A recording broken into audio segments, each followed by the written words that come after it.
History remembers men who changed kingdoms, but only a few become something greater. A symbol, a myth, a warning. Leonidas was one of them. To the world, he is remembered as the warrior king of Sparta, the man who stood against the greatest empire of his age, the ruler whose name became synonymous with courage, sacrifice, and defiance. But no man is born a legend. Legends are not made in a single battle. They are built over years, in silence, in suffering, in discipline, in pain. Before Leonidas faced Persia, before he wore the crown of Sparta, before he became immortal in history, he was only a child born into one of the most feared societies the world had ever seen, a city where weakness was hunted, softness was erased, and boys were not raised to dream, they were raised to endure. This is not the story of the king the world saw. This is the story of the boy Sparta forged into a weapon. This is the story of Leonidas.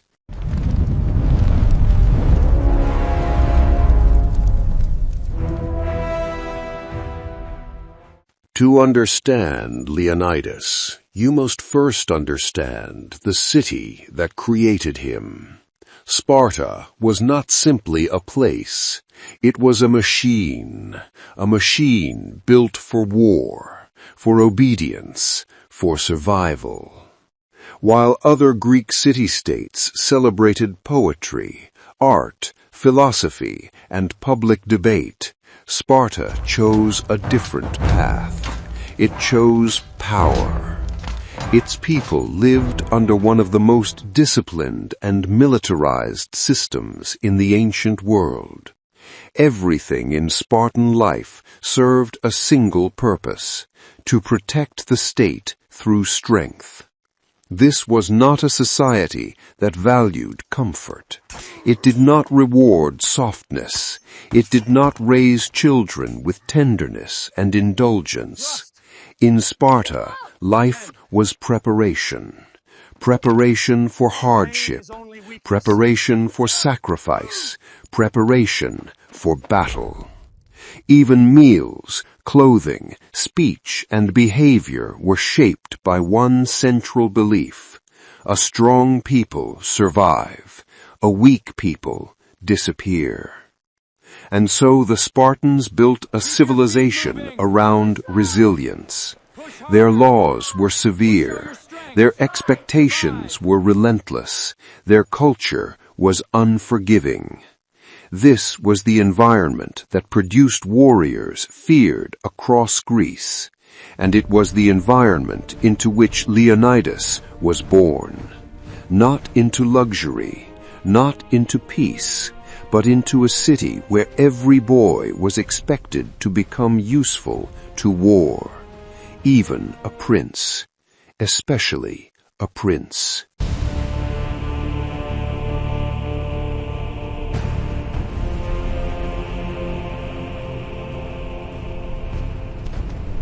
Leonidas was born around 540 BCE into one of the highest and oldest bloodlines in Sparta.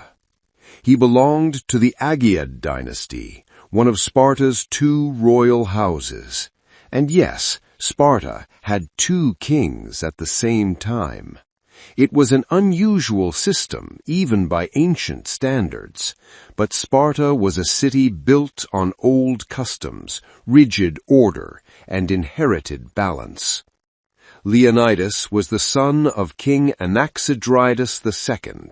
This made him royal by birth, a prince of Sparta, a child tied directly to power. But being born royal in Sparta did not guarantee an easy life. In fact, it often guaranteed the opposite. Because Sparta expected its rulers to embody its values. A king could not simply wear authority. He had to deserve it.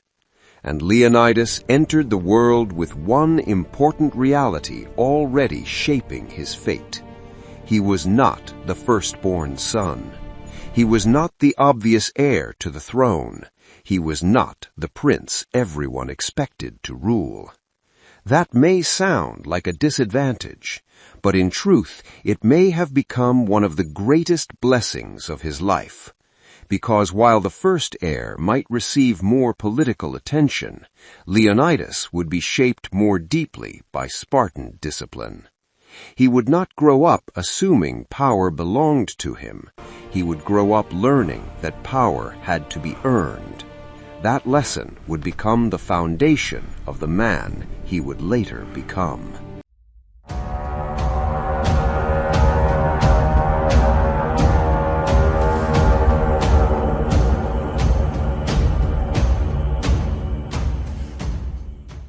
We do not know what Leonidas's childhood laughter sounded like.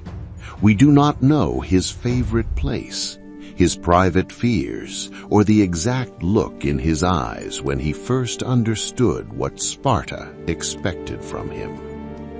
Ancient history rarely preserves those intimate details. But we do know the world that surrounded him. And that world was hard. Spartan childhood was not built around emotional comfort. Children were not raised to feel safe. They were raised to become capable. From an early age, boys in Sparta were exposed to discipline, control, and the expectation of toughness. They were taught not to speak too much, not to complain, not to seek pity. Pain was not considered exceptional. It was considered educational. Discomfort was not seen as tragedy. It was seen as preparation. And for Leonidas, this meant one thing very early in life. He would not be allowed to believe he was important simply because of his name. He was born a prince, but Sparta would demand he become something far more difficult. A Spartan. That meant no softness, no entitlement, no illusion that the world owed him protection. It meant learning to control himself before he could ever hope to command others. And in that harsh environment, the future king began his transformation.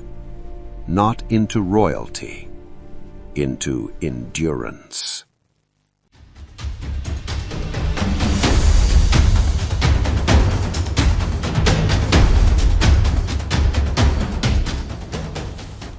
At the age of 7, Leonidas would have entered the most feared educational system in the ancient world, the Agoge. This was not school. This was survival by design. The Agoge was Sparta's state-run system for shaping boys into soldiers, survivors, and future citizens. Once a boy entered it, his old life effectively ended. Home became distant, comfort became irrelevant, affection became rare. The boy was no longer treated primarily as a child. He was treated as raw material, something to be molded, tested, hardened. Inside the Agoge, boys trained constantly. They ran, they wrestled, they fought, they learned weapons, they learned formation, they learned obedience. But the most important training was psychological. Sparta wanted boys who could endure pressure without breaking. So they were taught to stay silent under pain, to think quickly under stress, to move as a group, to obey instantly, to suppress fear. And perhaps most importantly, they were taught that survival belonged to the disciplined. Boys were often underfed, forced to live with scarcity, and expected to become resourceful. If they stole food to survive, they were not punished for stealing itself. They were punished for being caught. That one detail tells you almost everything about Sparta. It did not reward innocence, it rewarded competence. Now imagine Leonidas there, 7 years old, separated from the softness of home, thrown into a system where strength was measured every day. No one caring that he was a prince, no one protecting him from humiliation, no one exempting him from pain. This was where Leonidas began to lose the boy he had been, and where Sparta began to build the man history would remember.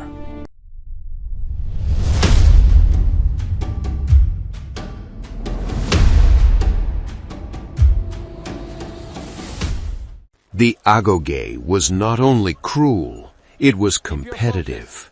Spartan boys were constantly measured against each other. Who was strongest? Who was fastest? Who could tolerate pain the longest? Who could think clearly under pressure? Who could lead? Who could survive?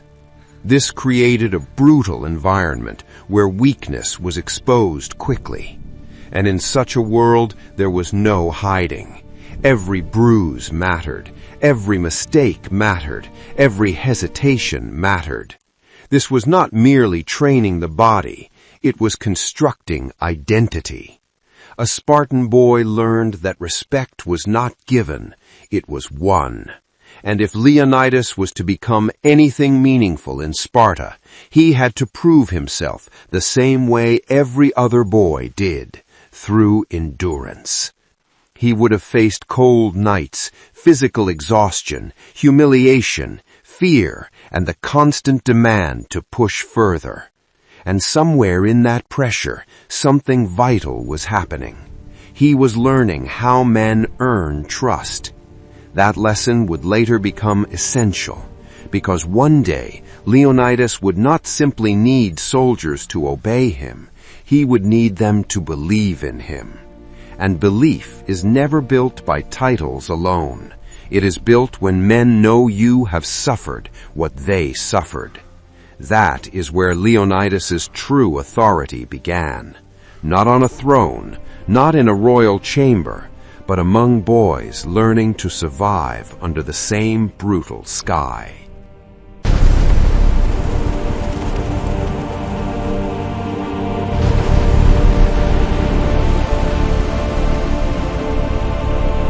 Sparta was not only building warriors, it was building a world view. A Spartan was trained to think differently from ordinary men. He was taught that the group mattered more than the self, that personal fear was less important than collective duty, that survival was not the highest value. Honor was. This is why Spartan warfare became so feared, because the Spartan system did not merely produce fighters. It produced men psychologically conditioned to hold the line. That was especially true in the phalanx, the military formation that defined Greek warfare. In the phalanx, each warrior's shield protected not only himself, but the man beside him. That meant cowardice endangered others, disorder endangered others, panic endangered others. So from childhood, Spartans were taught one of the most powerful ideas in military culture. Your life belongs to something larger than you. This was not abstract philosophy. It was survival. And for Leonidas, this principle likely shaped every part of his identity. It taught him leadership before he ever wore a crown. Because true leadership begins when a man understands responsibility before authority. And Leonidas learned responsibility early. He learned that command was not dominance. It was burden. It was standing firm so others could stand with you. That is the kind of idea that can shape a king. and Sparta was planting it in him long before anyone imagined his future.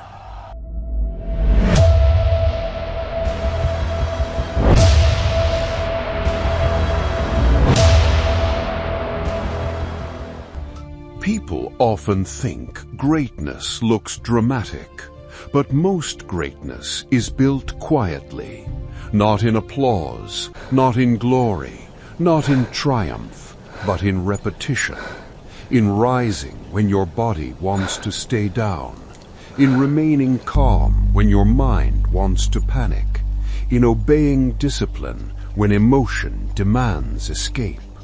That is where Leonidas was truly forged, not in a single heroic moment, but in thousands of invisible ones. Every cold morning, every brutal exercise, every command followed without hesitation, every wound ignored, every fear mastered. That is what made Sparta terrifying. It understood something deeply uncomfortable about human nature.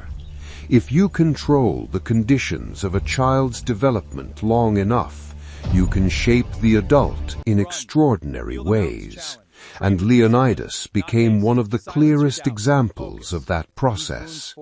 He was not born carrying the mind of a king. He was shaped into it. He learned to endure hunger, to suppress complaint, to tolerate uncertainty, to move through pain without collapsing, and most importantly, he learned to remain functional under pressure. That single trait would later define him in history, because when chaos arrived, Leonidas would not need to become strong. He already was.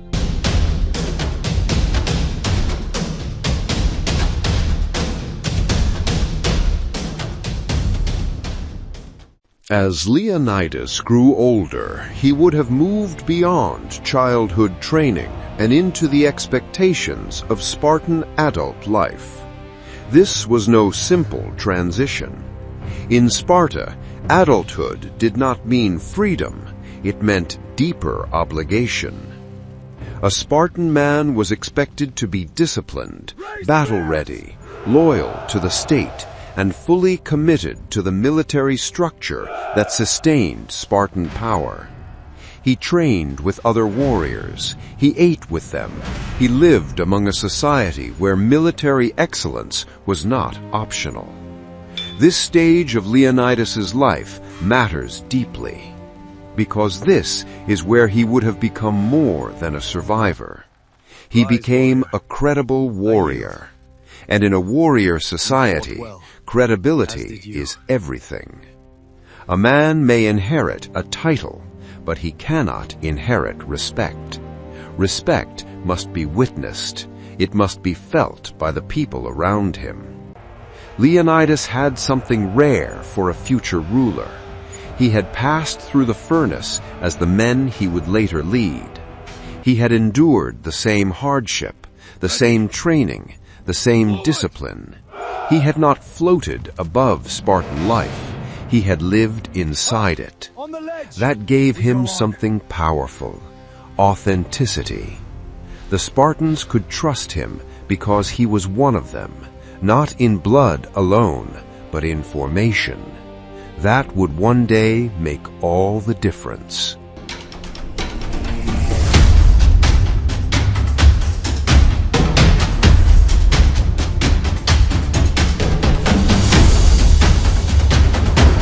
If you had looked at Sparta when Leonidas was young, you might not have predicted he would one day become king, because the path to the throne did not begin with him. His older brothers stood before him in the line of succession. Others were expected to carry the royal future. But history is never a straight line.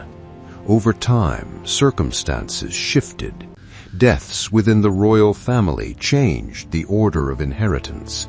What once seemed unlikely slowly became possible, and eventually Leonidas rose. He became King of Sparta around 490 BCE. This was no ceremonial promotion. This was the emergence of a ruler shaped by the very system that defined Spartan identity. And that made him dangerous in a way many rulers were not. Because some kings inherit comfort, Leonidas inherited hardship. Some kings wear armor for appearance. Leonidas had been built inside it. Some kings command men they do not resemble. Leonidas commanded men who saw themselves in him. That is what gave him gravity. That is what gave him legitimacy. And that is why his kingship mattered so much. He was not a fragile ruler placed above warriors. He was a warrior elevated into rule. And Sparta respected that more than anything.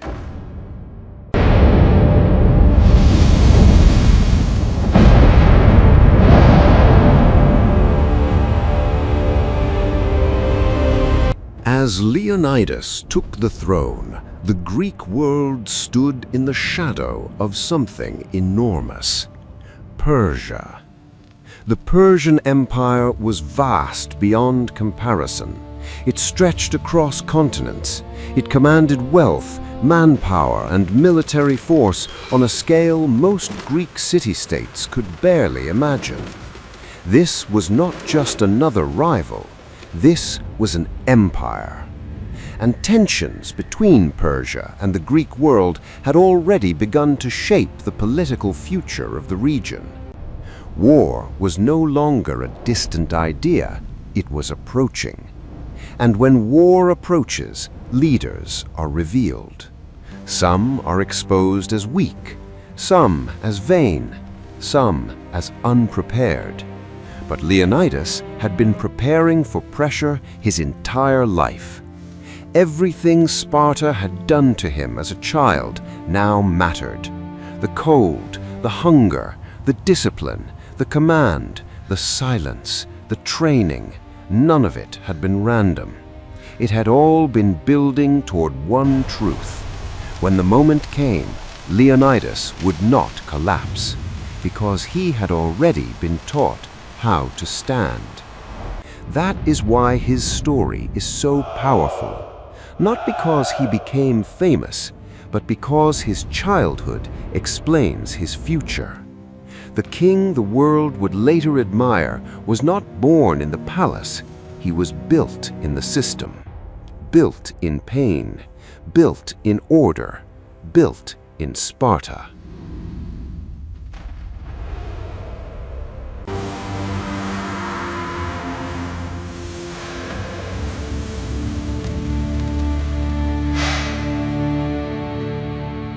Today, many people know Leonidas through myth, cinema, and the legendary image of the warrior king standing against impossible odds. But before all of that, before the armor, before the battlefield, before the immortality of his name, he was a human being formed by a brutal civilization. And that matters, because it reminds us that legends are not supernatural, they are historical. They come from systems, pressures, choices, and environments. Leonidas became great not because fate simply selected him. He became great because Sparta shaped him to survive what most men could not. That does not mean Sparta was kind. It was not. It was severe, unforgiving, often cruel, but it was effective. It created men capable of extraordinary endurance, and Leonidas became its most famous product. Not because he escaped suffering, but because he absorbed it. That is what made him more than a prince, more than a king. It made him a symbol of discipline, of resilience, of sacrifice, of duty without retreat. And soon, the world would see exactly what kind of man Sparta had created.